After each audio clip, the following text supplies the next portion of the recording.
Fam,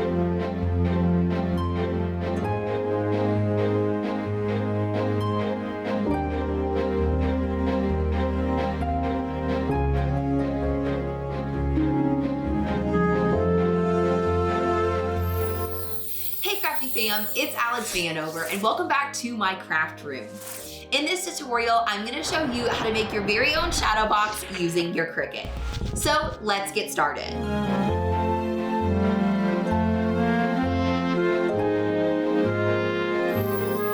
In order to create the perfect shadow box, we are going to reverse engineer the process to see what size of flowers we need to make that will perfectly fit inside our shadow box. So the first thing we need to do is measure how much room we have to work with inside the inner frame of our shadow box. If I turn my shadow box like this, you can see a white frame inside the frame, keeping the front separated from the back, and that's actually where our flowers are going to go. So in order to measure our shadow box, we have to open up the back and pull out the inner frame. So we'll pull out this back piece, and this is the actual inner frame piece that we are working with. And keep in mind that this front area is glass, and my glass comes all the way out of my shadow box. So be very careful when handling the individual pieces of the shadow box.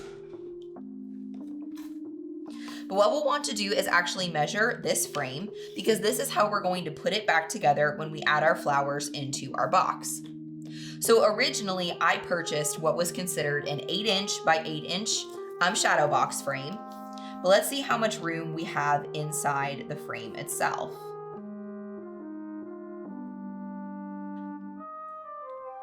So it looks like when we measure it that we actually have about 7.5 inches of working space to actually work with. It's a little bit larger without the frame around the outside, but we have about 7.5 inches to work with. So to calculate the size of our flowers, we need to write down that width of 7.5 inches. Then after we note how wide the shadow box frame is, next we need to decide how many flowers across in each row we want to use with our shadow box. I would say anything between 3 and 6 flowers would be average. Just keep in mind that the larger flowers, or the fewer flowers that you choose to put across in your shadow box, the larger those flowers are going to have to be to go all the way across. I really like the look of about 5 flowers across, so that's how many I'm going to do in my shadow box. So in order to calculate how wide we need our rolled flower to be, we need to divide 7.5 by 5. And that gives me a width of 1.5 inches. If you do not have a round number or a number rounded to the nearest quarter, then be sure to round up to the nearest quarter of an inch so that you can work with a really easy to remember number.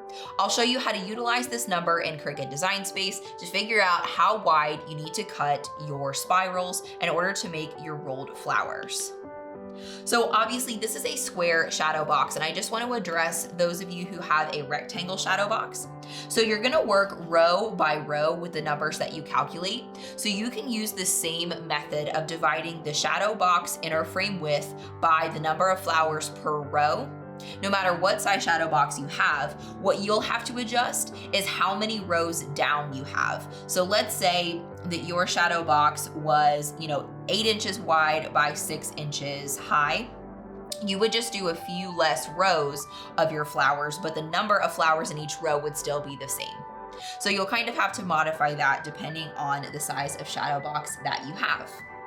So once you have the final flower width number, let's hop into Cricut Design Space and I'll show you how to calculate what size you need to make your spiral and how many flowers you need. So once you have all your measurements calculated, a great way to visualize what your shadow box is going to look like is to build a little template in Design Space and take a look at what it's actually going to look like. So let me show you how to do that. Start by going to the Basic Shapes panel and inserting a square. And then you want to take this square and make it the same width as what you calculated for your shadow box's inner frame. So even though I am working with an 8" by 8" shadow box, My width is going to be 7.5 inches because that's how wide my shadow box actually is. Now, of course, if yours is a rectangle, make sure that you unclick the lock and adjust the shadow box to be the exact dimensions of your inner frame. Now what we need to do is visualize the flower and the size that we calculated it by dividing how much room we have to work with how many flowers. So we're going to go back into the basic shapes panel and insert a circle. Then I'm going to take this circle and make it red because that's the color that I'm going to cut it out of. And then I need to make the width exactly what I calculated it before using the numbers like I said, the width that you have to work with in your shadow box divided by how many flowers per row gave me a flower finished width of 1.5 inches. So it looks something like this, and I'll zoom in a little bit so you guys can see a little bit easier.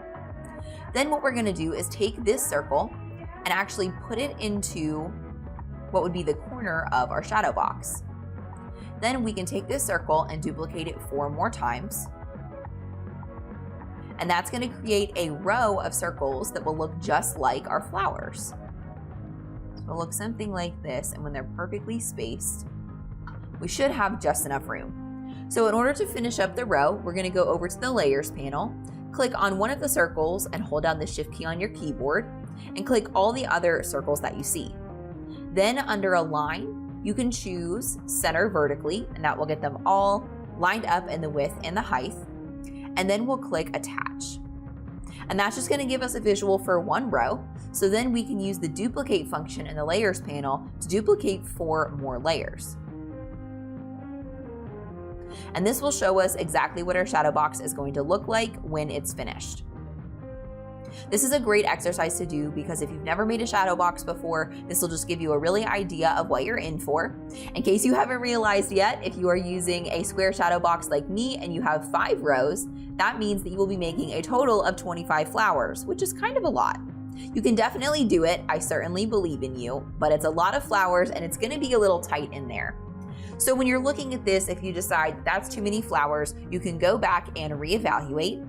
Keep in mind that the larger your flowers are, the less of them that there will be, but they will be larger. So for example, you could do rows of 4 flowers instead of 5, and the flowers will take up a little bit more space. So once we know the width of our flower that we've calculated, we've checked our work and we like the way that it looks, next we need to figure out what size to actually cut the file in order to create a finished flower that's the size that we want it. So in order to do this, I'm going to click and drag a box around all of our template. I'm going to group it together, and then I'm just going to click the eyeball to hide it and get it out of the way. So once you've checked your work and you like the way that everything looks, next it's time to insert the spiral, which is the shape that we're going to cut in order to create our rolled paper flower. So I already have mine inserted, and this is the size that I needed. I know that in order to create a 1.5 inch flower, then I need to cut a 6 inch wide spiral. So let me show you a really easy math equation that's going to help you figure out about what size to cut your spirals. If you take the flower width that you calculated in our first step and you multiply that by 4, that will give you your spiral width. Okay, so that's the finished flower width times 4 is going to equal your approximate spiral width. So this is why when I took 1.5 inch finished flower width and I multiplied it by 4, I got a 6 inch spiral that I knew I needed to cut in order to create flowers that are 1.5 inches. So there's a super easy trick for figuring that out. Like I said, it is just an approximation, so your flowers might not be exactly 1.5 inches, but it's a really, really good starting place because beyond this, of course, you guys probably know if you've made paper flowers before, it depends on how tight or how loose you allow your flowers to be. Kind of depends on the width and the end. So this is just an approximation, but it's a good place to start. So keep that rule in mind, and then go ahead and create all of the spirals, or at least a set of 4 spirals if you want to fit 4 on a page. Now, my spirals, since they are 6 inches, are going to be able to fit 4 on a piece of paper, which is great because for 12 by 12 paper, I'm going to be able to take up as much as possible. So in order to figure out how I'm going to arrange everything, I inserted a square that is exactly 11.5 inches by 11.5 inches because that's how much cut width you have on one Cricut machine mat. So even though your mats are 12 inches wide, technically your machine will not cut anything wider than 11.5 by 11.5 inches on a 12 by 12 mat. So what I'm gonna do is I'm gonna arrange this spiral so that I can add in more spirals onto my paper and fit as much on here as possible. Now, of course, if you have a spiral that's bigger than 6 inches, you probably won't be able to fit 4 on your mat because the math just doesn't work out that way. Or if you're using 8.5 by 11 paper, you're probably gonna end up having lots of paper waste. But if that's all you have to work with, you go for it and use whatever you have. So then I'm gonna go ahead and take my spiral and duplicate it. And I'll show you a little trick for when your flower looks like it's hanging off the mat. If you use the rotator arrow and you put the tail, like right here, of the flower toward the middle of your mat, you can usually fit a lot more on it. So then I'll duplicate it again so that I can fit down here. So again, I'm kind of running into some things and things are not working out. So I'm going to use that rotation arrow and put the tail of my flower toward the middle of my mat. And that's going to allow it to fit really well. Now I just have to fit one more.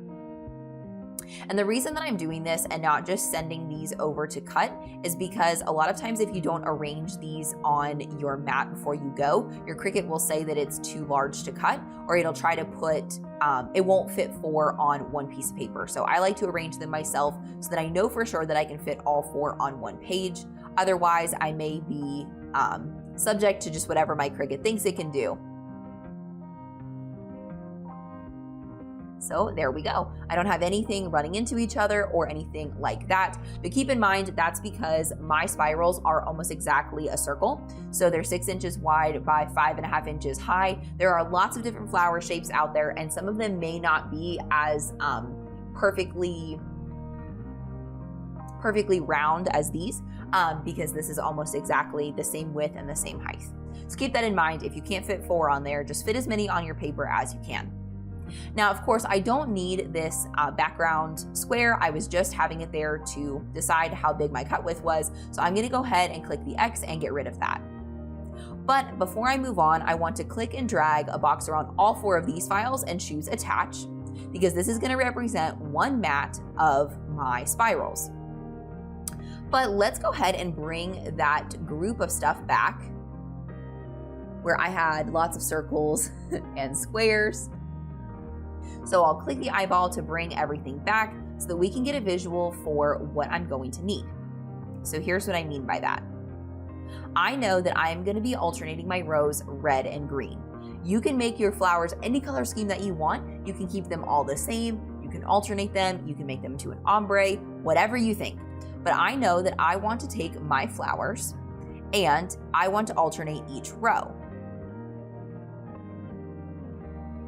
So I'll ungroup these and I can hide that background square because I don't necessarily need that anymore.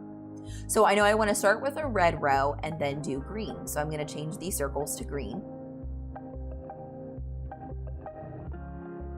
And this is really helpful because, again, I can visualize what my shadow box will look like, but it also tells me how many of each flower I need. So I know that I'm going to need 15 red flowers and 10 green flowers. So because I'm super visual, you don't have to necessarily do it this way, but I have to make sure that I have enough mats to make that happen. So I'm gonna duplicate my red mats until I have at least, technically because I'm in multiples of 4, I'm gonna have to do 4 mats of red flowers. So I'm gonna have 1 extra flower, but that's okay. And now I also know that I need 3 mats of green flowers with a couple to spare. But if I do not lay all these out, I will not cut the right number of spirals. I'm so bad for that. So that's why I like to have a full visual of everything.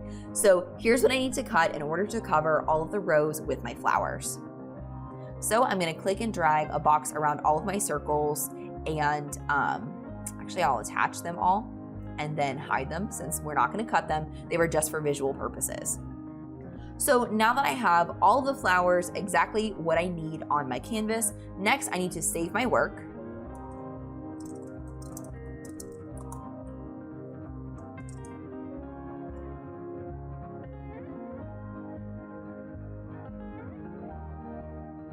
And once everything is saved, I can move on to clicking the green Make It button.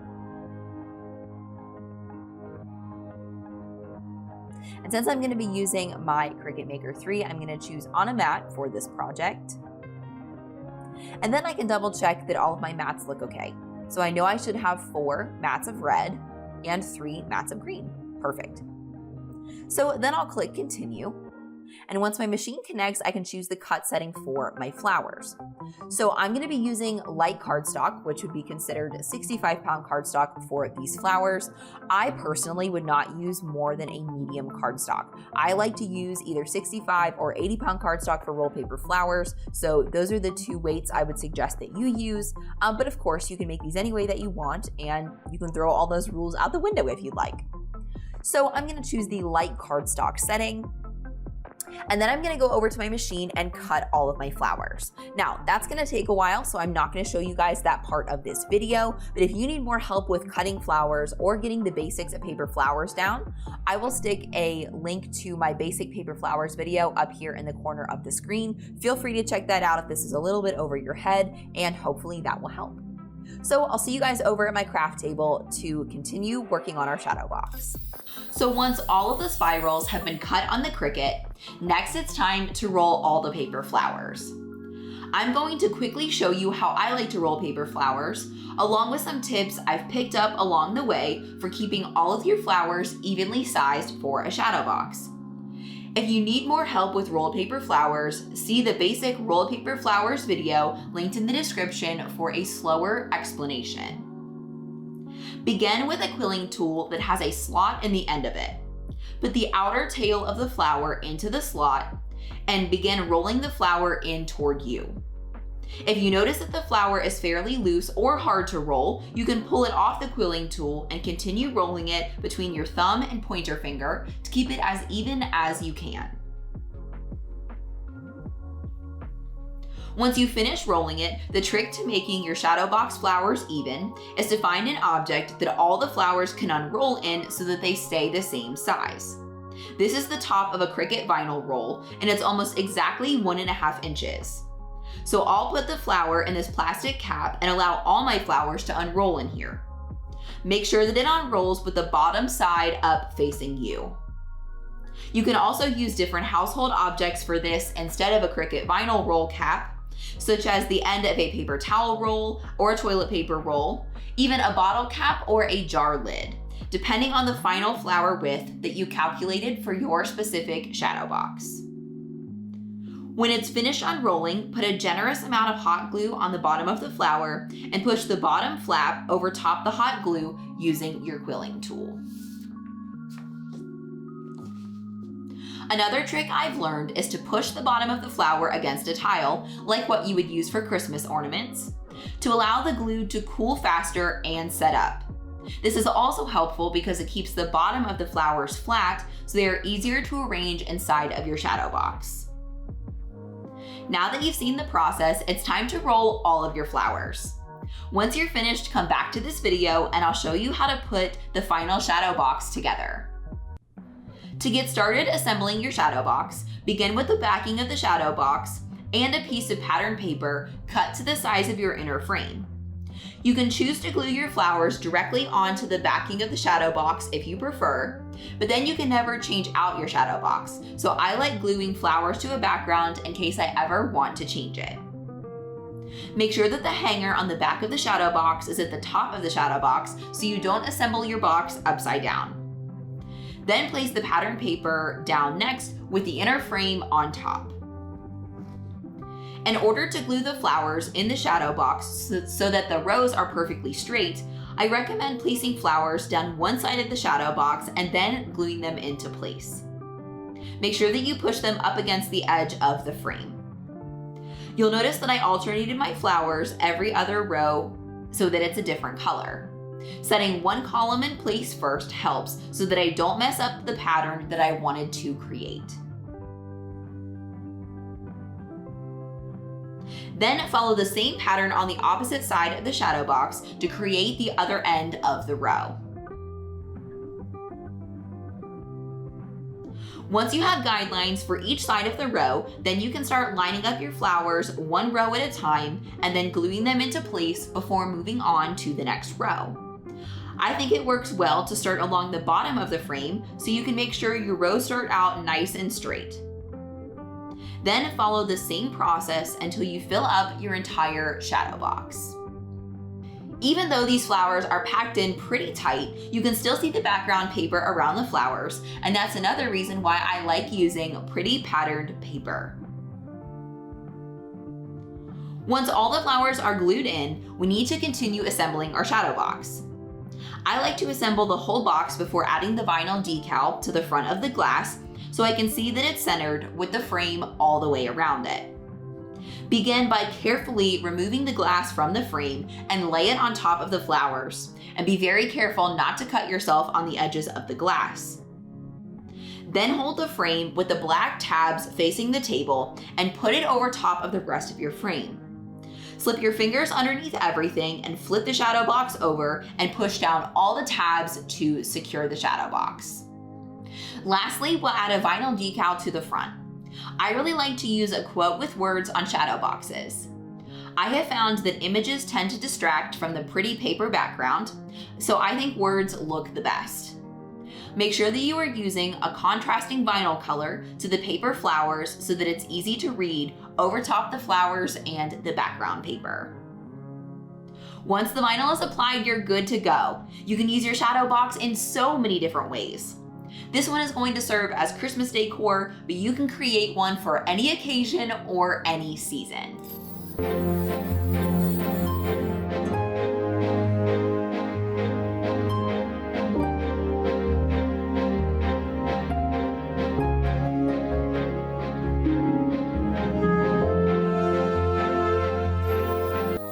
If you haven't already joined one of my crafty fams on Facebook, I would love to have you be a part of them.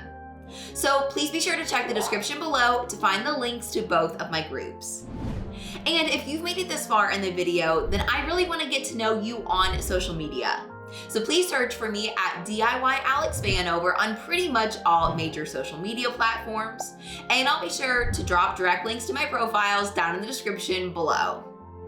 If you enjoyed this video and you want to see more just like it, then be sure to subscribe to the DIY Alex YouTube channel and be sure to ring the bell so that you get notified every single time that I put out a new video every single week. But don't wait for next week's video. Be sure to check out this one next. Or if you want to make your DIY dreams come true, be sure to check out this video. I know that you're going to love it.